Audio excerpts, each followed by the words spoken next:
Hello छात्रों, आप सबका आपके अपने यूट्यूब चैनल इंग्लिश युग 24 में स्वागत है। छात्रों, आज हम लोग कक्षा 10 की बुक फर्स्ट फ्लाइट के प्रथम पोयम डस्ट ऑफ स्नो का अध्ययन करेंगे। इसे समझेंगे, जिसके कवि हैं रॉबर्ट फ्रॉस्ट या रॉबर्ट ली फ्रॉस्ट, जो एक अमेरिकन पोएट है, एक अमेरिकन कवि हैं। महान कवियों में से यह एक है। छात्रों, इन्होंने अपनी लेखनी विशेषकर रूरल लाइफ, ग्रामीण या देहाती जीवन पे चलाई है। तो छात्रों, सर्वप्रथम हम लोग पोएम की टाइटल को समझ लेते हैं। टाइटल दिया गया छात्रों डस्ट ऑफ स्नो, जहाँ पे डस्ट का अर्थ होता है धूल और ऑफ का मतलब काकी के, स्नो का मतलब होता है बर्फ़। तो छात्रों, यहाँ हम ये कह सकते हैं कि बर्फ़ की धूल, तो ये ज़्यादा उचित नहीं है। और जितना उचित यहाँ पर हम ये अगर ये कहते हैं कण, डस्ट का मतलब कण, ऑफ माने का, स्नो मतलब बर्फ़। अर्थात अगर हम कहें बर्फ़ का कण या बर्फ़ के कण, तो ये ज़्यादा सूटेबल है। तो छात्रों, इस पोएम को समझने से पहले हम लोग एक स्टोरी को समझ लेते हैं, एक कहानी को समझ लेते हैं। कहानी छात्रों एक छात्र का है, जिसके माता पिता काफ़ी गरीब थे। छात्र का नाम, एक काल्पनिक नाम है राजू। राजू जो है कि पढ़ता था, पढ़ने में काफ़ी तेज़ तर्राक था। उसके माता पिता काफ़ी गरीब थे। उसके माता पिता गरीब होने के कारण उसको उसके जन्मदिन पर गिफ्ट नहीं दे पाते थे। किसी तरह से उनका जीवन यापन होता था। छात्र राजू का घर उसके स्कूल से 3-4 किलोमीटर दूर था, जो आने जाने में से काफ़ी दिक्कतों का सामना करना पड़ता था।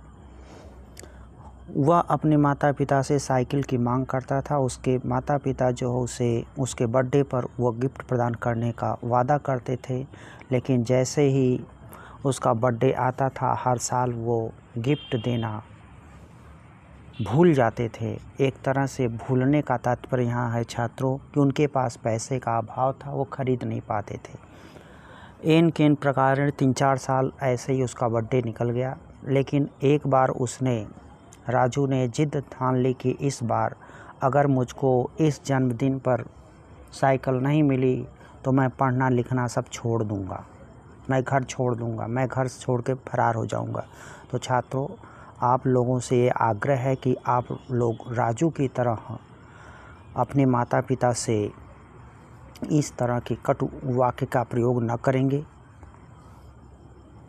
तो होता क्या है कि जैसे ही राजू का जन्मदिन आ जाता है, उसके नात रिश्तेदार मित्र यार सब उसके घर उपस्थित होते हैं। विभिन्न प्रकार के खाना और मिठाइयाँ बनती हैं। लेकिन राजू सुबह से ही उदास है, क्योंकि जो है कि उसके माता पिता उसको साइकिल लाकर नहीं दिए अभी तक। हालांकि उसके माता पिता साइकिल लाकर घर में रखे थे छिपा करके, जिसकी जानकारी राजू को नहीं थी। जैसे जैसे सुबह से बीतता गया, दोपहर हो गया, राजू की चिंताएं और बढ़ती गई और राजू अपने माता पिता से बार बार कहता रहा, अपने रिश्तेदारों से भी कहा, लेकिन कोई नहीं सुन रहा था।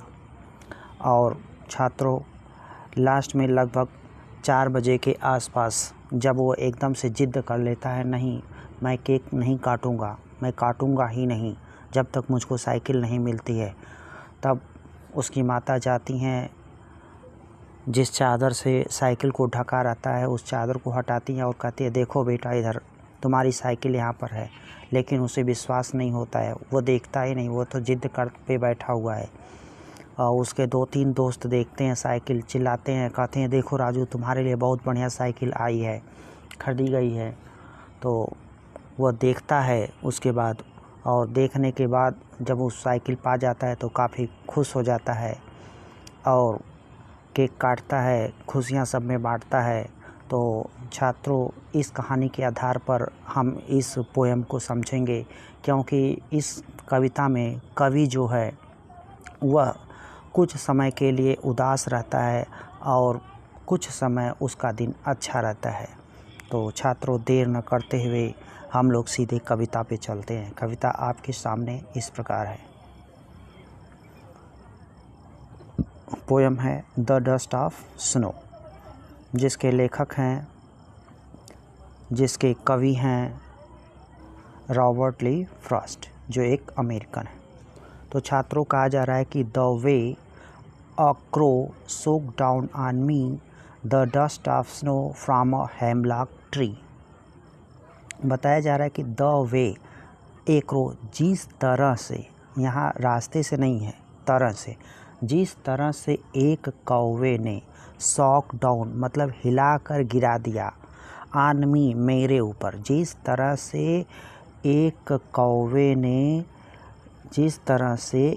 कौवे ने हिलाकर गिरा दिया मेरे ऊपर। क्या गिरा दिया? डस्ट ऑफ स्नो, बर्फ़ के कण को। जिस प्रकार से एक कौवे ने मेरे ऊपर हिम के कण को गिरा दिया, बर्फ़ के कण को गिरा दिया, फ्रॉम अ हेमलॉक ट्री, एक धतूरे के वृक्ष से। अर्थात छात्रों, हम लोग ऐसे समझें कि एक धतूरे के वृक्ष से, अर्थात जो धतूरा का वृक्ष था, ऐसे ऐसे वृक्ष होते हैं, तो इस वृक्ष पर बर्फ़ जमी हुई थी। कोई कौवा उड़ते हुए आता है, यहाँ पर बैठ जाता है या इसके पास से गुजरता है, और इसी के आसपास में हमारा कवि रहता है।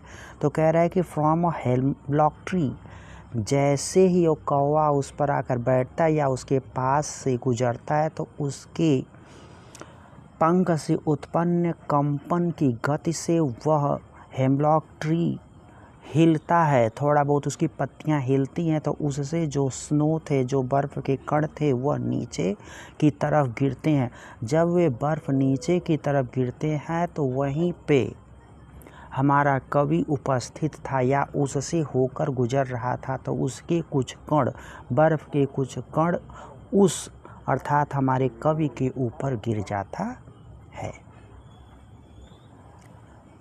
हो सकता है कि आपको समझ में आ गया हो। कहने का मतलब ये हुआ कि जो हेमलॉक ट्री है, जो धतूरे का वृक्ष है, उस वृक्ष के आसपास या नीचे हमारा कवि था, जहाँ पर एक कौवा उड़ते हुए आता है, वह बैठता है। जब वह बैठता है तो उस धतूरे के ऊपर जमी हुए जो बर्फ़ के कण थे, वह नीचे गिरते हैं। अर्थात जब वो नीचे गिरते हैं तो नीचे हमारा कवि था, उसके ऊपर वो बर्फ़ के टुकड़े गिर जाते हैं। बर्फ़ के टुकड़े न कहकर बर्फ़ के कण गिर जाते हैं। अगला पैराग्राफ चलते हैं छात्रों। उम्मीद है कि पहला पैराग्राफ आपको समझ में आ गया होगा। हाँ, दूसरे पैराग्राफ में देखा जाए, हैज़ गिवन माई हार्ट, जो मेरे हृदय को देते हैं, प्रदान करते हैं, ए चेंज ऑफ मूड, मतलब जो मेरे हृदय को देते हैं, जिसके कारण मेरे हृदय में मेरी जो मनोदशा थी, उसमें कुछ परिवर्तन हो जाता है, उसमें परिवर्तन हो जाता है। मेरी मनोदशा, मेरी मनोस्थिति बदल सी जाती है। Age and saved some part, और मैं कुछ हिस्सा बचा लेता हूँ। कहने का तात्पर्य यह है दोस्तों, 12 घंटे की रात होती है और 12 घंटे का दिन होता है। रात तो उनकी अच्छे से बीत चुकी थी, फिर दिन हुआ, तो ये दिन की बात हो रही है, उसके बाद फिर रात आएगी। तो इसमें से उन्होंने मान लीजिए कि 8 घंटे उनका जो है कि बीत चुका है। ये जो 8 घंटा बीता था, एंड सम मोमेंट सेव्ड, कुछ पल हुए, कुछ पार्ट दिन का क्या करते हैं, सेव कर लेते हैं, बचा लेते हैं। 12 घंटे में ये 8 घंटा उनका दोस्तों समाप्त हो जाता है, छात्रों समाप्त हो जाता है, क्योंकि वे दिन भर जो है लगभग 8 घंटे of a day I had rude, पूरे शेष जो 8 घंटे के दिन हैं, मान लीजिए दिन तो 12 घंटे के होते हैं, जिसमें 8 घंटे वे क्या करते हैं, दुखमय बिताते हैं, हमेशा दुख में डूबे रहते हैं। लेकिन अब यहाँ पे जो हमारा 4 घंटा बचता है, 4 घंटा बचा हो, मान लो 3 घंटा बचा, 2 घंटा बचा, शेष जो बता रहे हैं आपको समझाने के लिए हम ये कह रहे हैं, कोई कैलकुलेशन इसमें नहीं दिया गया है। तो बताया जा रहा है कि of a day I had rude, मतलब कि जो शेष भाग बचा हुआ है दिन का, उसको मैं दुखमय होने से बचा लिया। अब आप समझ गए होंगे कि जैसे ही छात्र को राजू को ये पता चलता है, उसकी माता दिखाती, उसके दोस्त जो कहते नहीं देखो राजू, वो आपके लिए आपके मम्मी पापा ने बाइसिकल ला दिया है। जब वो देखता है तो वह काफ़ी खुश हो जाता है। वह 4 बजे की बात वहाँ पर थी, तो पूरे दिन सुबह से लेकर 4 बजे तक वो काफ़ी डिस्टर्ब था।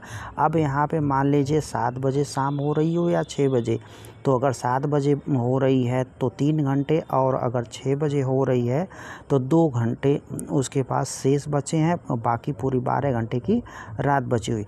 तो अब बताया जा रहा है कि अब ये जो शेष 2 घंटे या 3 घंटे जो बचे हैं, यह वह खुशमय स्थिति में व्यतीत करता है। शेष समय उसका दुखमय बीता हुआ था। छात्रों, अब उम्मीद करता हूँ कि आपको समझ में बात आ गई होगी। Has given my heart A change of mood, जिससे मेरे हृदय में मेरी जो मनोदशा थी उसमें परिवर्तन हो जाता है, मेरे सोच विचार में परिवर्तन आ जाता है। अर्थात मेरा जो शेष दिन था, जो दुखमय व्यतीत हो रहा था, उसमें परिवर्तन हो जाता है और मैं बाकी शेष दिन को हंसी खुशी से व्यतीत करता हूँ। तो छात्रों, उम्मीद है कि अब आपको समझ में आ गया होगा।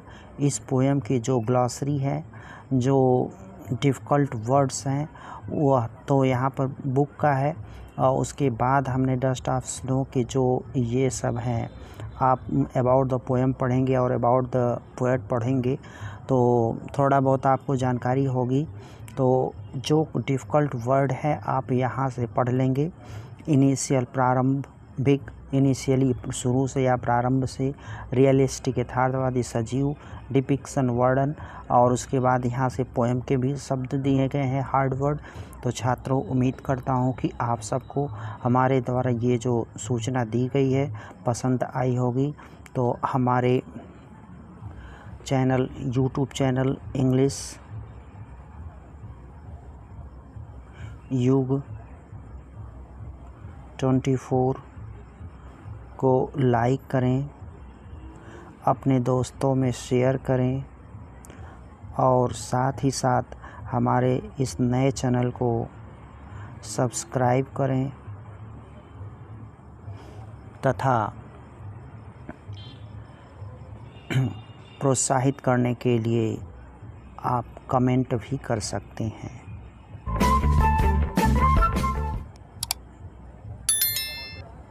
धन्यवाद छात्रों।